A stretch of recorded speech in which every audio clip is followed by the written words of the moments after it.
Okay. Let's go into your reading here. The first two cards we have out is the Temperance card and the Judgment. The Judgment card, let's talk about this one first because I put the ones that came out first, mainly because they dictate the overall theme of that cluster. So the Judgment card indicates a lot of contact, a lot of communication, a lot of family reunions and things like that coming through via social circle, family unit, as well as new beginnings in all aspects of your life as well, okay? So the Judgment is a card that indicates a new phase in your life is beginning. And I feel like you come into this new phase in your life in a very wobbly manner. Like you're kind of like uncertain. You're taking temperature and you're just like treading very, very slowly. And you're not really sure if you're on the right track. I feel for a lot of you, a relationship might have recently solidified. And you're trying to work your way around each other. And then others of you, major, like decisions have been made very, very recently when it comes to romantic partners. So that can be, moving in together. That can be, I feel like more on the emotional front. It's something that is emotionally destabilizing for you because it's new, it's different, and it's something that you're not used to.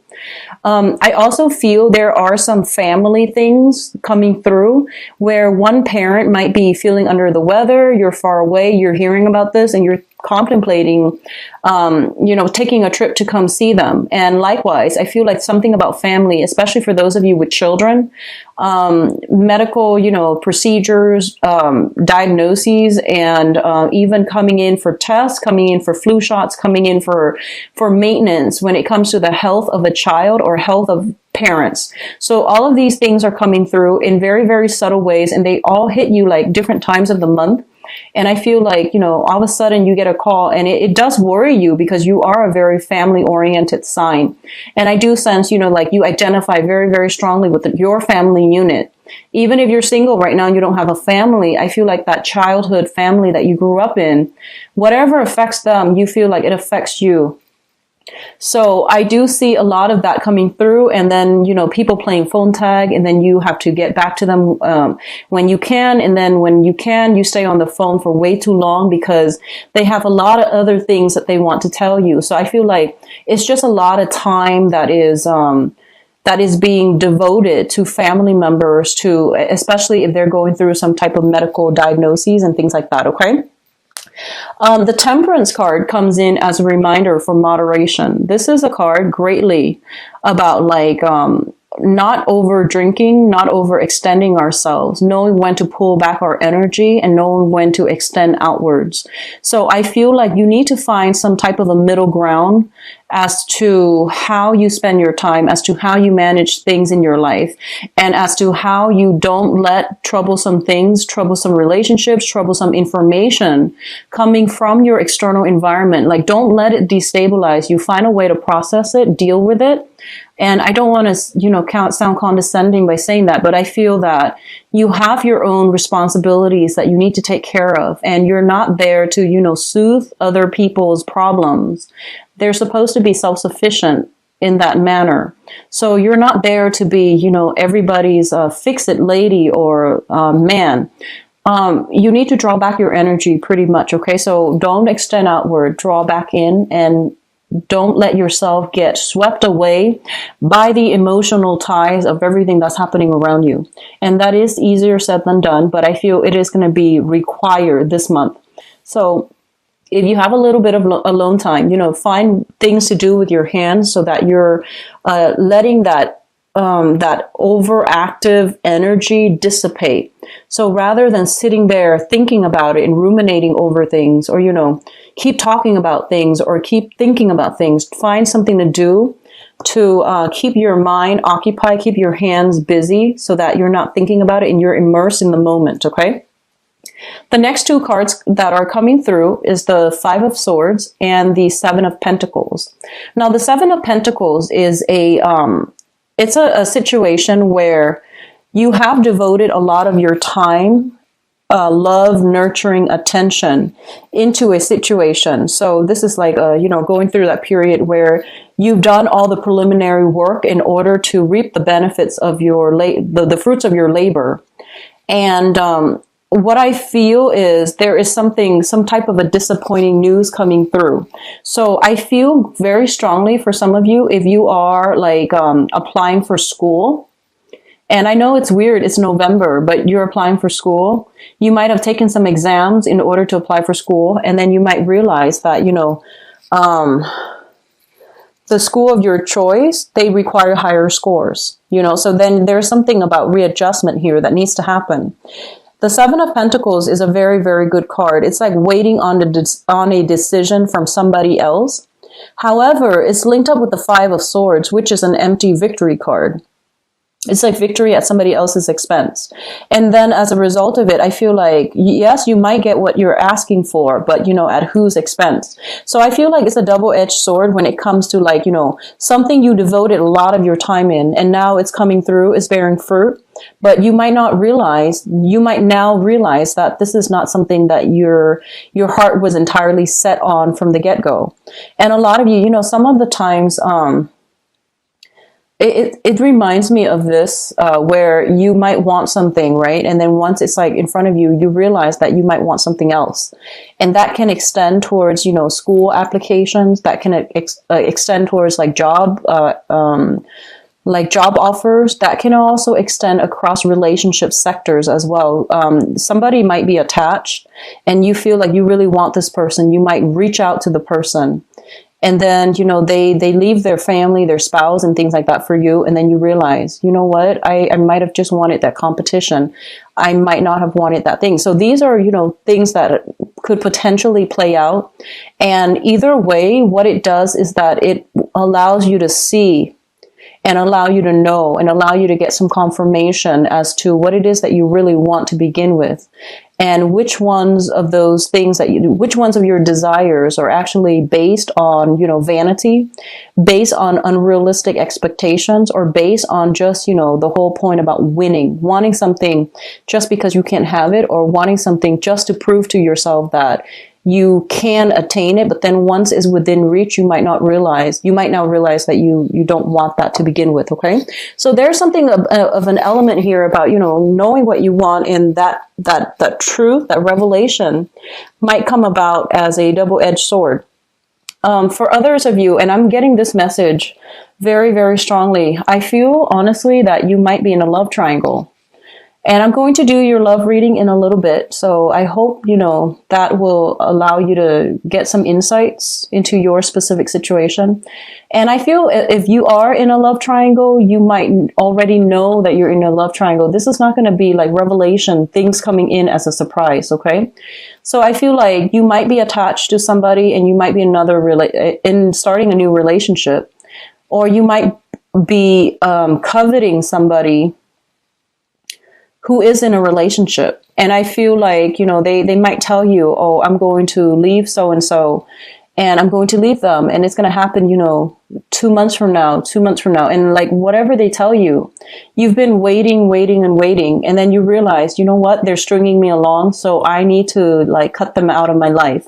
So I feel this sense of realization, this sense of closure, this sense of finality is actually coming through for a lot of you. And I hope you're not dealing with that on the romantic front. If it works out in a work environment, I feel like, they're telling you, oh, you're going to get a raise, a pay increase, a promotion, and you wait. And in the meantime, you're waiting. You're working very, very hard. You're like working your butts off. And as a result of it, you just realize, they're stringing me along. So I feel like either way, this month is going to bring a massive amount of closure.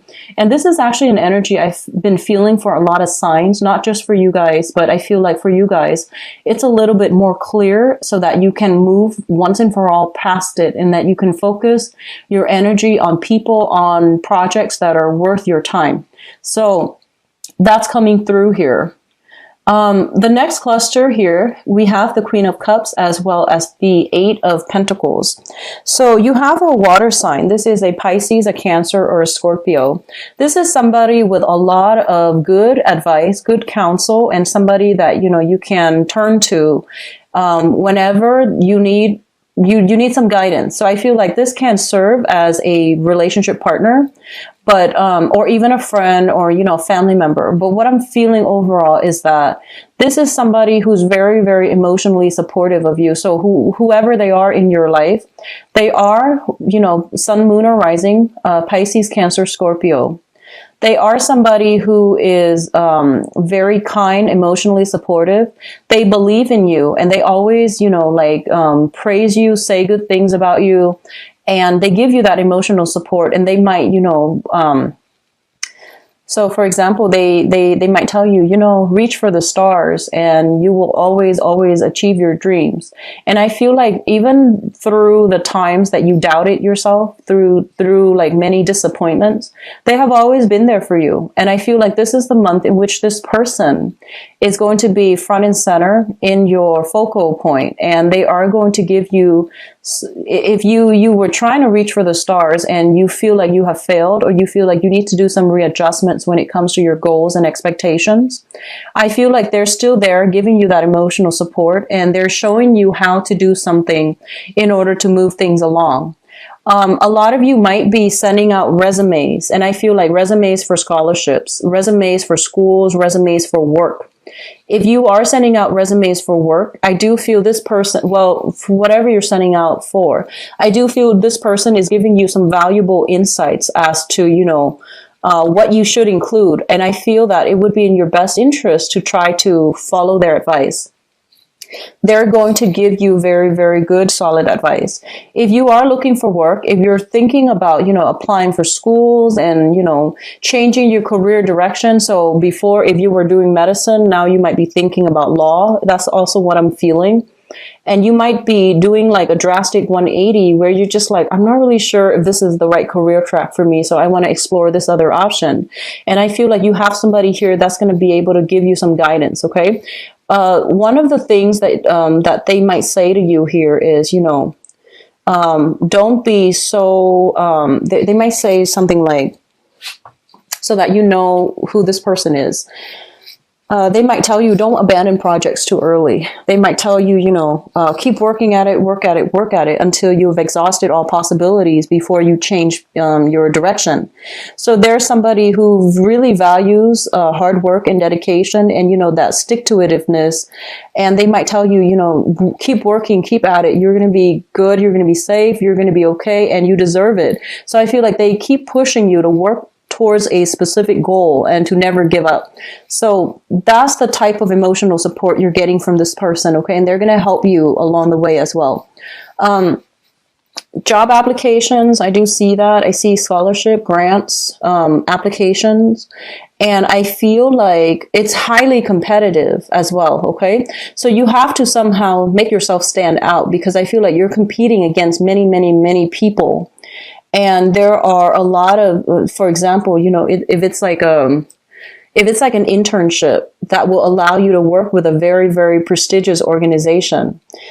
And I feel that there are a lot of people vying for, it's like one position and, thousands of people are vying for it. So I feel like you're applying for some important jobs or internships or scholarships. And I feel like the competition is fierce. So you need to be very cutthroat about it. So that means, don't be too humble. Try to, I guess, like emphasize your skills, your assets, and, don't downplay your potential. Try to, what is that? Try to emphasize your contributions. Try to, hype yourself up, because I feel like the pool that you're competing against, they're very fierce, okay? And you might be competing against like mid-career level professionals, and it's a different ballpark is what I'm sensing. So you need to work at it, and you need to like emphasize all the things that you have to offer, your past contributions, the work that you've done in the past, so that you can win this thing. Okay. So I feel like whatever work you put in is what you're going to get out this month. So that means studying, spending enough time studying rather than staying up late, worrying about other stuff that's not marginally related to what you're supposed to be studying about, taking care of your responsibilities, doing work in a very diligent manner, as well as, putting yourself out there and being like the prime candidate that they're looking for. So things are going to be very, very good for you. Now, what is coming through in terms of your advice here? We do have the Two of Swords. And the Two of Swords is basically a decision, okay? This is a card about indecisiveness. This is a card also about denial, blocking out the truth, and all of those things. Now, I don't read these cards in upright or reverse position. I just read them in relation to one another, how they fall within a cluster, and the card that is associated with them. The Two of Swords is a situation where you are going to have to make a major decision as it pertains to your career track. And I do feel for a lot of you, I feel this element about, other people are coming into you and they're bringing their stories and they're just like, hey, I did this. And, within 3 months, I made this much money. So they're bringing you kind of like, I feel like, stories of success, but they seem almost like a pipe dream. So they're selling you a dream.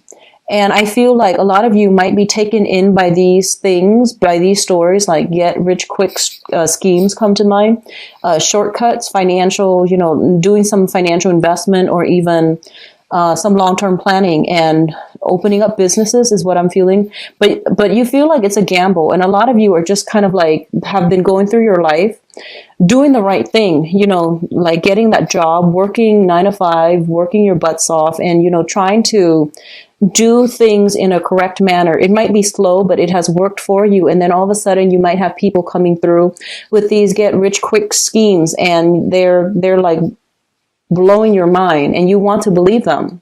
But I feel like there's a lot more to the story that you're not being given information on, okay? And I feel like it might have worked specifically for them. Maybe the timing was just right for them. Whatever the circumstances is that I feel like you're not being fed the entire story. So you want to be careful. You want to do the preliminary research on your own. And I feel like at this point, a lot of you are financially, you're in a good space, but you're trying to decide on a career path that you're going to go into. I see a lot of people in the medical profession potentially shifting into the administrative role. So you might be a nurse and now you might want to be a head nurse where you are in charge of scheduling. You might be doing, public health on the ground, and then you might shift more into the administrative aspect of that. You might be changing career path, med school, law school, for example, or starting med school, starting law school, like what profession it is that you're trying to get into. I feel like all of these things are being brought up for reexamination. And a lot of you're starting new major chapters in your life when it comes to higher education, when it comes to career advancement. And so all of these things, all of these doubts, all of these questions are coming through and it's completely normal. But I feel like, you're showing up here as the Queen of Pentacles and this is your energy. So it's basically saying that you have been doing things very diligently. So you're on the right track. Okay. So don't doubt yourself. Don't let other people's success story steer you off course. Okay, so keep whatever you're doing because you're on the right track. We also have as well the Wheel of Fortune. And the Wheel of Fortune indicates to me that, situations being turned around and things are turning in your favor depending on, how much work you put in, how diligent you were at following and pursuing your own track that is specifically created for you, how you are at handling responsibilities and how diligent you are at being able to triage, being able to manage your time and not let yourself get emotionally riled up by your environment. So, maintaining that calm, the sense of decorum under pressure. Okay. So I feel that coming through.